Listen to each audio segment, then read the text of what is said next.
My name's Dave. I'm one of the pastors here at Paradox, and maybe some of us have been there in that moment here today, where you look around and you go, you know what, I am sure that this is over.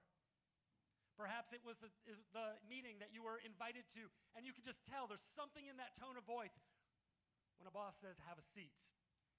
It could have been that moment when you're sitting in a cold doctor's office and the door closes and the doctor comes back in to deliver results. Maybe it was a time when you're sitting with someone you care about and they say that line, we need to talk.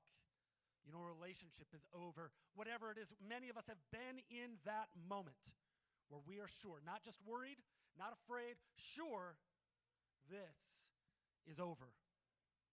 We've been there. We're convinced that's where the story ends. But today, this day, Resurrection Sunday, Easter, it tells us when something is finished with Jesus, it's not over. Because some things we have called over, but God never did. God never did. Peter understood this. The story that you just heard, Peter understood this better than anyone. You just heard his story. 3 denials. Publicly, on the night that it mattered most, his closest friend. And on Saturday, he was sure it was over. Everything was over. Not just for Jesus, but for him too. His calling, his story, all of it. Peter had sealed his own tomb. He had decided, this is done. It's finished. And some of us have done the same thing. Maybe it wasn't by a campfire, but we've looked at our marriage, our past, our faith, whatever it is, and we've said, it's done. It's over. It's finished. And when we believe that things are finished, that we're finished, that's actually a moment that can lead us down a dangerous path. It can be the beginning of an end. We maybe stop hoping. We definitely stop growing. All too often we stop trying. And that's actually the moment that we start dying as well. We become people who are technically alive, but practically done, finished, over. We're going through the motions. The stone is sealed, and we're just waiting. We're waiting for an ending that we've already decided is definitely on its way. And we miss the whole point. We miss the whole point of this day, resurrection. The stone wasn't rolled away so that Jesus could get out. The stone was actually rolled away so that we could look in and so that we could see that the ending that we assumed wasn't an ending at all. The thing that we expected, the foregone conclusion, the thing that was certain, was actually just the beginning. It wasn't over. Jesus finished it on Friday, but the story was just beginning. Your story was just beginning. That's what resurrection is all about. That's what Easter Sunday is all about. But there are 3 lies that actually keep us from living out the truth of the resurrection in a real way. Things that we believe, but Jesus' death and resurrection came and finished. Sealed the tomb on them. They are done. And we're going to move through each one of them today using that story that we just heard. The story of Peter, a man who believed all 3 of those. And we're going to watch what happens when Jesus shows up anyway. In all the places where he shouldn't show up, that we've decided it's already over. Because when Jesus says it's finished, I hope you know it by now, y'all. It means the work is finished. Your story is so far from over. But let's set this up. Let's go back into Peter's story a little bit. We'll go back a couple of days because Peter, like most of us, started with the best of intentions. He was driven. He loved Jesus, and he wanted to follow him. That's what Mark 14 says. It starts in verse 27. All of his friends and followers, they're gathered together in an upper room, and Jesus says to them, you all, the people that followed him closest over the last 3 years, you'll all fall away. For it is written, I will strike the shepherd, and the sheep will be scattered. Peter stands up and says, even though they all will fall away, I will not. I will not.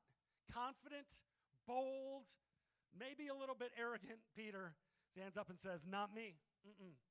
Jesus looks at him and says, truly, I tell you, on this very night, before the rooster crows twice, you Peter, you will deny me 3 times. But Peter says emphatically, if I must die with you, I will not deny you. And everybody else shook their head in agreement. They all said the same. If I must die with you. Luke 22, verse 33. Peter is saying he would go to prison with Jesus. He would die with Jesus no matter what the cross. He expresses, I am willing to suffer. I'll go the distance. I'll follow you anywhere. We've been there too. We've done that. Things are good. Yes, I will follow you. But everybody's got a plan until they get punched in the face, right? We've heard that one before. Because no sooner had it been said that now in Mark 14, verse 50, they're in the garden. They had fallen asleep. The soldiers come. Judas betrays Jesus with a kiss. The soldiers arrest him, and look what happens. They all left him and fled. Peter ran, hid. In this moment, this is actually the beginning of the end. Driven by fear, definitely. Maybe a little bit of selfishness. Who knows? We've all been there. We've made decisions in moments where we were afraid. We didn't know what was going on. Maybe we were operating in self-protection. We react, we respond, and what happens? Well, the first thing is that we start to have a little bit of distance from Jesus. We've made these decisions that drive us to have, now we're still following him, but maybe there's a little bit of distance between us. Maybe that's where you're at here today. Luke 22, 54. They seized Jesus and led him away, bringing him into the high priest's house. Peter was following at a distance. Y'all say it with me. At a distance. Who hasn't made those decisions? It caused us to follow Jesus, but at a distance. Keep our distance, not too close. Why? Well, John 18. Simon Peter followed Jesus, and so did another disciple. Since that disciple was known to the high priest, he entered with Jesus into the courtyard of the high priest. But Peter stood outside the door. Stood outside at a distance. So the other disciple, who was known to the high priest, but still not to us, there's varying theories on who exactly this other disciple was. He went out and spoke to the servant girl who kept watch at the door and brought Peter in. The servant girl at the door said to Peter, you also are not one of the man's disciples, are you? Peter says, no, I'm not. We still don't know who this other disciple actually is. Maybe it's John who wrote this book. It could be Joseph of Arimathea who he lent Jesus his tomb. Nicodemus could be him as well. We don't exactly know, but here's the thing. I think that is actually intentional. Known to the high priest, but not as a disciple of Jesus. That was not known. Here we have a portrait of 2 followers who are actively trying to distance themselves from Jesus. Not look like they're with him, really.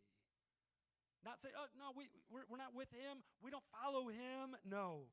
Active distance. Because why? Well, the cost of association is just too high. The closer you get to Jesus, it seems, the more suffering there is. So they put a little bit of distance. They stay a little bit comfortable. They say, no, I'm going to follow you, but not too close. Not too close, Jesus. And maybe this is starting to hit a little bit close for most of us here today. We look at Jesus and we say, I don't want what Jesus got. The beauty of it, though, is that he took it for us. He took it for us. We make decisions that lead to distance from Jesus, but we also make decisions that lead us to deny him outright. There's denial of Jesus. We'll move forward a little bit. It's nighttime in the desert. If you've ever spent some time in the desert, it's hot in the day, it's cold in the night. And so, it's getting colder, and they make a fire. And in Luke 22, verse 50, it says, when they had kindled a fire in the middle of the courtyard and sat down together, Peter sat down among them.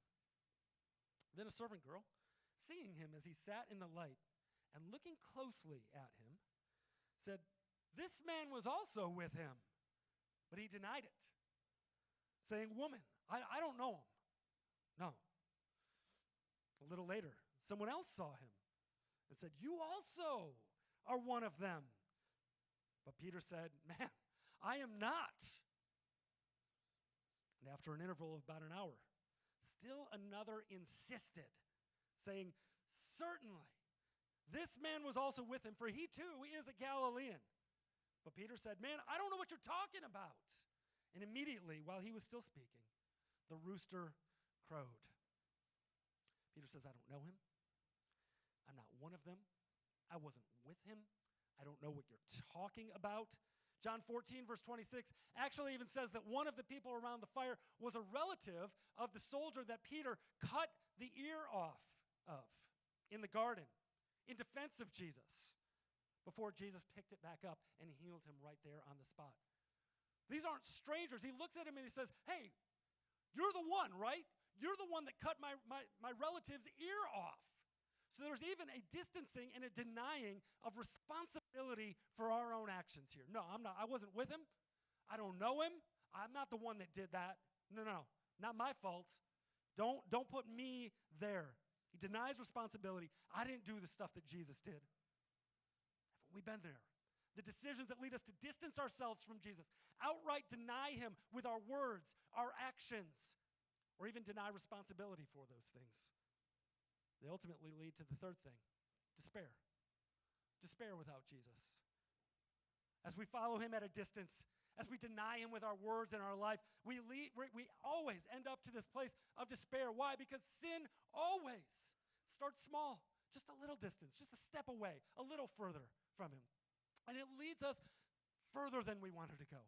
Costs us more than we wanted to pay, keeps us longer than we wanted to stay. This is what sin does. It leads us to brokenness, hopelessness, despair. That's exactly what happens to Peter in Luke 22. At that moment, the Lord turns and looks at Peter. Can you just imagine that for a second? That's the moment that Jesus turns back around on trial, locks eyes with Peter. And it's like all of the words, all of the emotion, all that whole moment, just a few hours before, rush back into his brain. He goes, oh my gosh. Peter remembered the saying of the Lord, how he had said to him before the rooster crows today, you will deny me 3 times. And he wept bitterly. He broke down emotionally. Oh my gosh, what have I done? Why? He blew it. He knew that he blew it. The weight of all of the things that he said, all the things that he did, all the things he didn't do. Jesus asked him to stay with him. He couldn't. Jesus said, you'll deny me. And he said, I'll never. And that's exactly what he did. He distanced himself. He denied him. And here it all catches up with him in a moment. It's the ugly cry. It just comes from the depth of his soul. And he says, oh my gosh, I'm broken over what I've done. Look at what I've done. He looks at Jesus, who now he's arrested. He's being led off. It's over. It's finished. And I think that Peter knows he's at least partially to blame. This is his fault. Maybe there's more he could have done. Maybe there's something. But here's the truth. It's our fault too. It's not just Peter's fault. It's our fault. Romans 3:23 says, even in our best intentions, even though we say, Jesus, I would never. I'm not like them. No, all have sinned. All have fallen short. We've all followed him at a distance. We've all denied him with our lives. We've all been led to this place where we go, look at the brokenness around me. It's me. The problem with the world. The reason we're in this situation, at least part of it lies in me. And I know today is Easter Sunday, but if this day is going to make any sense, we have to go back to that day. We have to sit in this moment around a campfire in the brokenness with the reality that it is actually finished and it's actually on us. This is what happened. We have to start here. The wages of all of this, what we earn, what we deserve, is death. And as Jesus is led away to his, I've got to believe that Peter had a moment where he realized, you know what? I should actually be there. That's the truth of where we sit today, too. Peter's sitting in the dark on Saturday. He's living in reality. This is not just a theory, okay? Let's set aside everything we know for just a moment. The cross was real. The nails are real. Death is real. He's not wrong. He was there. He saw it. It was finished. Over. Done. finished. It's not over with Jesus. This is where the resurrection actually starts to put to death the lies that so many of us believe. And here's the first one. Lie number one that we believe is that death is final. Death is final. From where Peter stood, though, death looked like it got the last word. Of course it did. Here's what Peter didn't know yet, though. The cross wasn't where death won. The cross is where sin lost. In John 19, verse 30, when Jesus says, "It is finished," and he bows his head and gives up his spirit, those are Jesus' last words. And in the Greek, it's actually one word. Telestai. What it means is really mission accomplished, purpose served. They would actually put this on paid debt receipts in the ancient world. Paid in full, nothing remaining. Telestai. It's finished. Jesus' final word from the cross is not what many of us think it is or see it as. Finished doesn't mean over. It's not defeat, it's completion. Jesus says it's completed. It's paid in full. The debt is cleared. And the effect is permanent. Permanent. Jesus' resurrection removes the distance that we have put between us and him. It removes the distance. He comes close. That's the beauty of Christmas. The Son of God became a man to live among us, God in the flesh. Jesus removes the distance between us. It is finished. No more distance. Removes our denial. When we say, yes, I am with him. I do love him. You are who you said you are, Jesus, and I follow you. Jesus' finished work removes our denial, and it removes our despair. That's why we get to say that Friday was Good Friday. It's why we get to come in here today on Easter and say he's alive. It's resurrected. It's not over. The work is finished. If you believe that death is final, you're in a spot of hopelessness. What is there? What's left? It's what brings us to that place where so many say, eat, drink, be merry. Why? For tomorrow we die, and death is final. When we believe it, that's how we live. I've kind of been there, all right? I'm reaching my mid-40s here. I sat down with a friend. I've been thinking about stuff, you know. My kids are growing up. I've been in ministry now for 20-some years. It's like all of a sudden you wake up one day and you go, man, I think I've got a lot more life behind me than maybe I got ahead of me, you know? And I sat down with my friend and I was talking about this, and I remember saying, it's not like I'm having a midlife crisis or something. Listen, I'm in ministry, all right? I can't afford no Corvette or stuff like that, all right? So my midlife crisis is going to look a little bit different. But I said that to him, and he just looked right back at me, and he goes, that's exactly what it is. You're in a midlife crisis.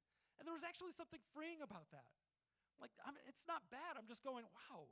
You start thinking and feeling a little bit differently when you realize that you live most of your life with possibility ahead of you. And then you reach a certain point and you go, man, a lot of those possibilities aren't possibilities anymore. I'm not getting drafted, you know? I'm not going to be a rock star. Some doors start closing. Some chapters that you thought were still writing, turns out they're over. You might not have even liked them all that much. Just done. And listen, I know, right? I'm right around midlife, hopefully. But we lead a Bible study with some of our friends at an assisted living facility nearby. And they got a couple years on me there still, a couple years. All right. And we're sitting there talking just the other day. And one of them says, listen, we're all here to die. And it's just the thing. It stopped me right in my tracks. And I know how he meant it. I did. But it just made me think about this point. Like, is the end the end? Is death final? Because if it is, if the reality is we're just here to die, there's not a whole lot of hope that comes with that. What do your days really matter if everything is already finished? I know that there's some feelings of loneliness, of questioning, of doubt, of wondering, even loneliness, some level of rejection. Why am I here? What am I doing here. Most of us receive rejection as hopelessness. This moment where it's over. That's all that's left. When you start thinking that you're finished, you don't belong, you don't have a place, you're rejected. Well, Psalm 118:22 is actually the most quoted Old Testament verse in the New Testament. Matthew says it, Mark says it, Luke says it, John says it, Acts says it, 1 Peter says it. And this is what it says: the stone that the builders rejected has become the cornerstone. That place of rejection, of hopelessness, Jesus actually applies that to him explicitly. The religious institution, the world that he created, people that he loved, said, no thank you. Give us Barabbas instead. We'll put some distance between us and you. But the stone that the builder rejected has become the cornerstone. And Jesus says that's about him, but the pattern it describes is God's approach throughout all of Scripture to every single one of us as well. The rejected, the counted out, the hopeless, the done, the written off. Those are the ones that God builds on. Death is not final. I don't know if you've ever been rejected. I'm thinking of the time, when we graduated from high school, and Gwen, my wife, she tried out for the choir, the music program at Oakland University, and she was rejected from it. Can you believe that? For most people, that's the end. Said it'll take many, many years of vocal training for you to actually do this. But rejection wasn't over. She started building on that. And you know what? She did get in that program. So did Shannon, who we see up there. It was amazing to see what God built on that moment of rejection. What many people would look at and say, it's finished. Death of a dream was actually the beginning. And that is what Jesus says he does. What we think is finished and final is far from. The cornerstone is not the last thing that you put in. It's the first. The cornerstone is the beginning. What looked like the end to most was just the beginning. The thing everyone counted out. The one that they said had no future. God said, you just watch what I build with that. You watch what I build on that. I don't think it's an accident that Jesus called Peter the rock. He said, I'm going to build my church on you, Peter. You think that death is final? Think rejection means it's over? We're just getting started. That's why Peter would later quote that same verse in 1 Peter 2, verse 7. He's encouraging displaced people who feel like rejected stones. He's preaching his own story, saying, I was there. I was done. I was finished. But God said it wasn't over. The moment that Jesus' life was over, your life began. To my friends at the assisted living facility, to the midlife crises among us, to all of you here in this room, you're not here to die. You're here to live. That's why you're here today. Death no longer has the final word. It's a lie. Some of us are carrying something, though, with us that we've decided is permanent. A stone that we've rolled in front of the future and said, nope, that's done. It's finished. It's over. The cross says nothing that is built on sin is permanent. Nothing. That's the stone that Jesus rolled away. He's become the cornerstone, and the cornerstone says it's just getting started. The thing that gave death its grip has been paid off. The debt is gone. The power is broken. And that's not just wishful thinking from a pastor here today. No, that's what finished actually means. The lie is death is final. The truth is that the cross finished sin. But what was finished on Friday and Saturday on Saturday doesn't change who you are or what you did necessarily. No, for that, we have to move on a little bit. We have to get to Sunday morning. So let's go there. It's Sunday morning. Mary, one of the women that followed Jesus, goes to the tomb. She finds the stones already rolled away. And she runs. She runs to get Peter and John. And John 20 records it this way. So Peter went out with the other disciple, and they were going toward the tomb. Both of them were running together, but the other disciple outran Peter and reached the tomb first. And stooping to look in, he saw the linen cloths lying there, but he did not go in. Then Simon Peter came, following him, and went into the tomb. He saw the linen cloths lying there. Later on it says, and they believed. They believed. Well, what did they believe in that moment? Quite frankly, they believed the body was gone. They believed Mary when she said, Jesus isn't there. That's what they believed. But they didn't yet understand the resurrection. That's what verse 9 says. So, and I love this, John 20, verse 10. How much is this like us? So the disciples went back home. Can you imagine? I mean, Easter Sunday, resurrection. The tomb is empty. They run there. Peter looks in and goes, huh. It's just what it says. And then they went back home. We laugh. We do. If it wasn't so true. It wasn't so true. First, Peter follows at a distance. Now, Peter goes back home. It's not an accident that it's there. Mary stayed. That's what Scripture said. Mary actually stayed. Mary waited. Mary looked. And who's the first one that encountered Jesus? Mary. Who wasn't there? Peter. Peter went back home. I think it's because Peter can't receive this. Jesus had actually even been talking about this. He had been predicting it. They didn't understand, but he had said it, and Peter can't receive it. In fact, when Peter goes into the tomb and looks, the thought doesn't even enter his mind. It's like resurrection life isn't even a possibility. Well, why? Why would it be? It had never been before. That's not a possibility.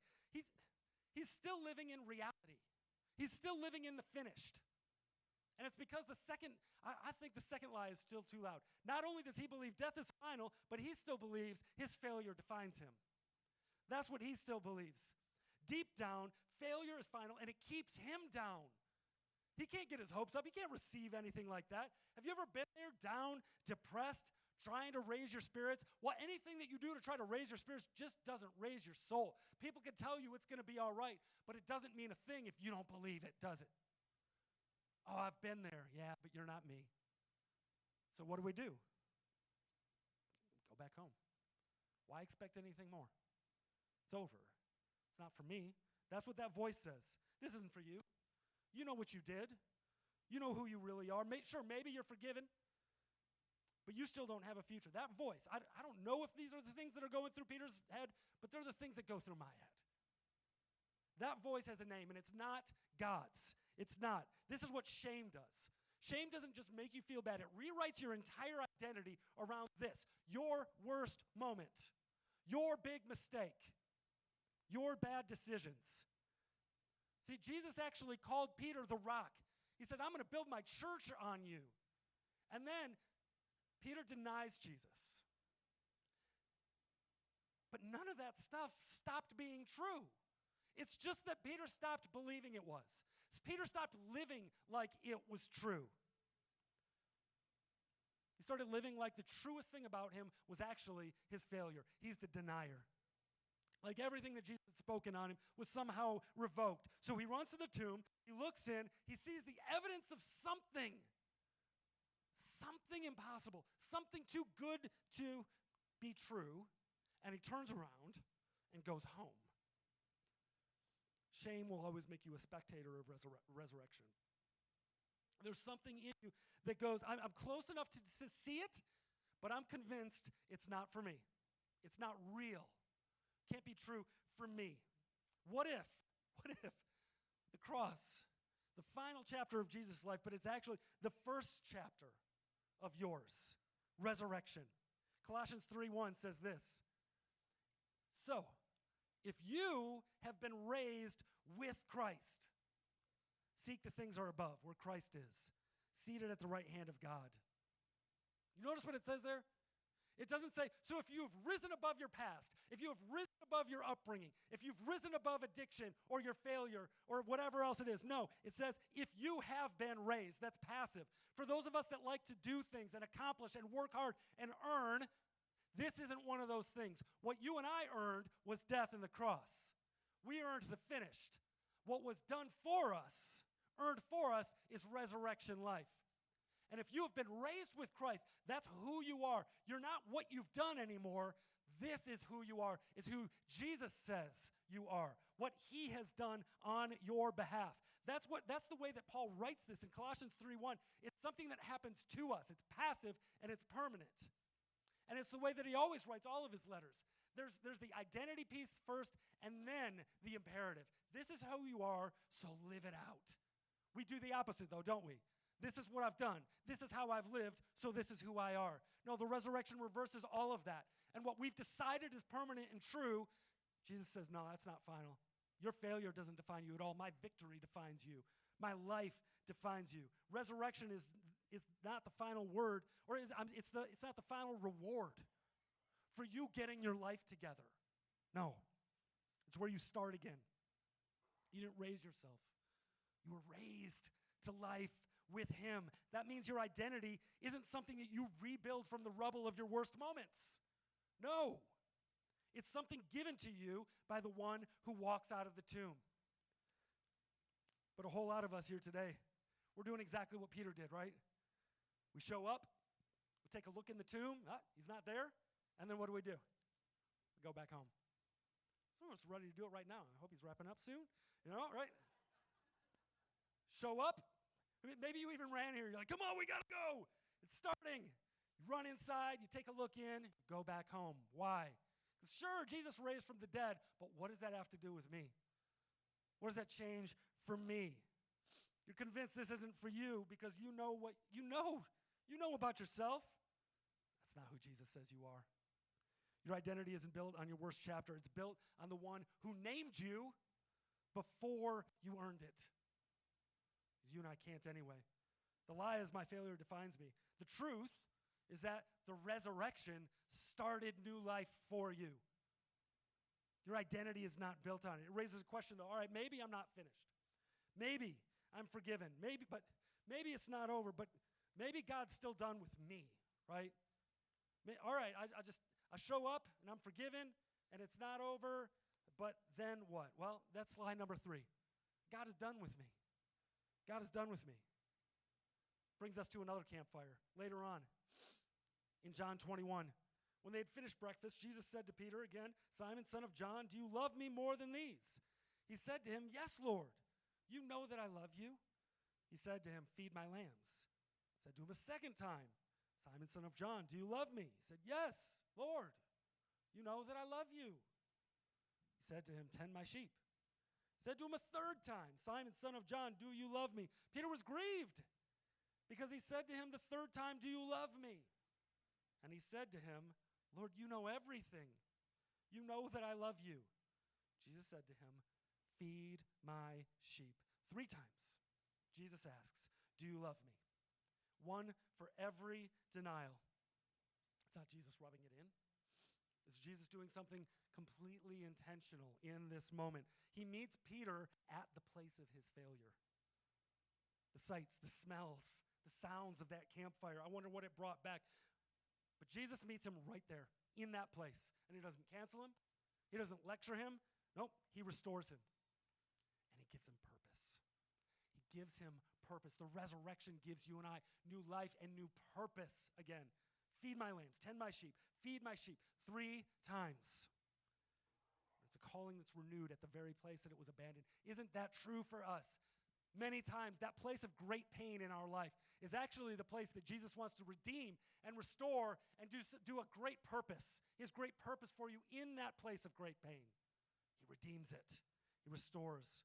And years later, Peter, this same fearful denier who wouldn't have been caught dead in the house of a Roman centurion just days before, is now actually right there in Cornelius' house. This is later on in Acts 10.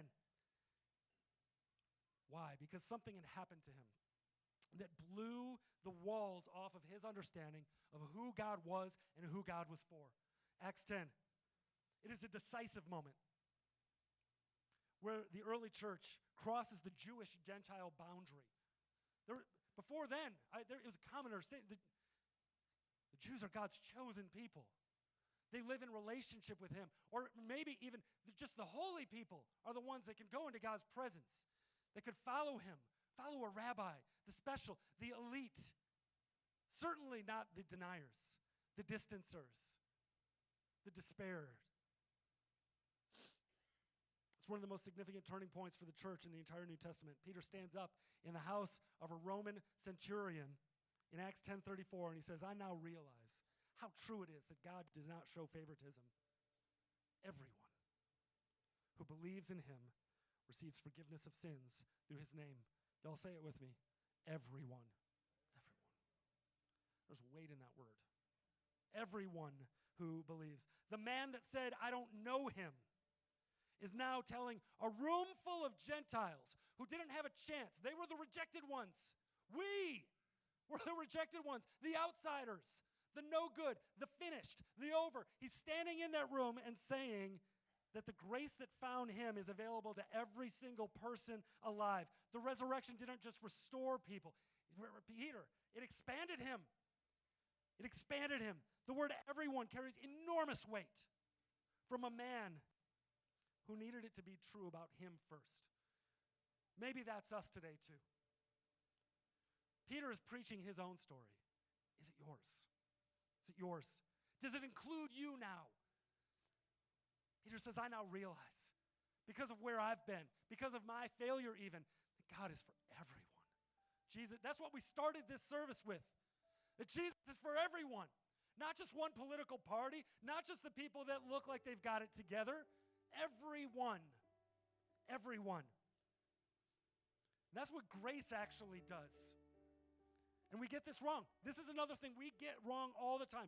We think that grace just means that God overlooks what we did. It's like on the cross, God goes, all right, we'll pretend that never happened. We'll just look past that. That's not grace. That's amnesia, right? No. What Jesus does with Peter is something completely different. He doesn't pretend the denial didn't happen. Do you notice that? He addresses it. He walks right into it. He confronts it.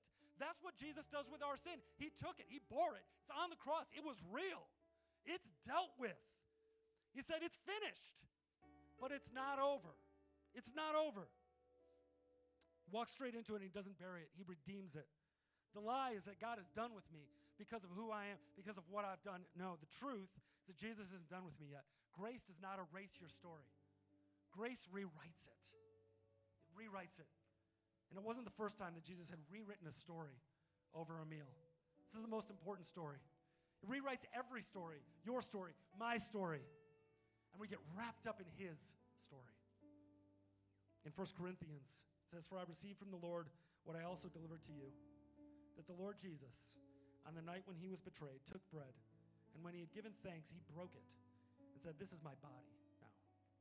That story that they were remembering, the Passover, when they were freed from slavery, says now it's about me. We're rewriting the story.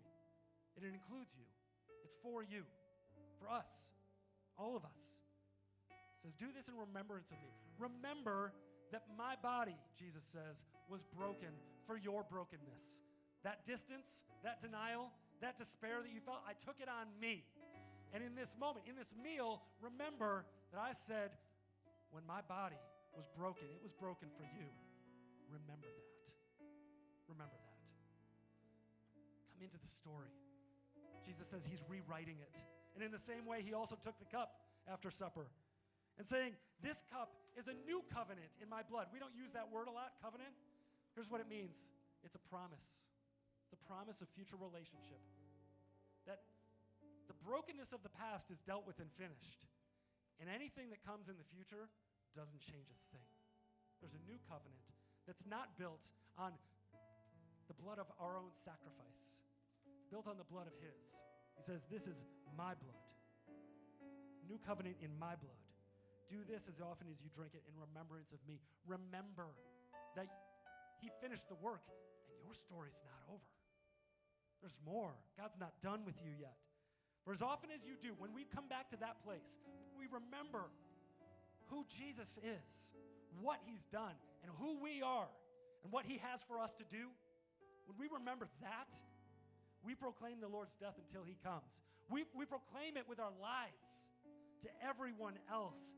That is what we're doing here today. We're proclaiming. We're remembering and proclaiming. Jesus finished the work. Maybe you just need to take a moment to reflect on that and repent. Man, he finished it for me. I don't have to keep distancing myself. My denial, my despair, whatever it is, the death that I deserve, Jesus finished that. So we say thank you. Thank you, Jesus, that you finished the work with your body. But also we remember the blood but he shed it to invite us in, to give us identity, hope, purpose, to restore us, redeem us, rewrite our story again, so we can receive that and proclaim it. His grace restored us. Jesus finished the work. So your story, our life could get started. As we come forward, let's remember that and proclaim it as we take communion together.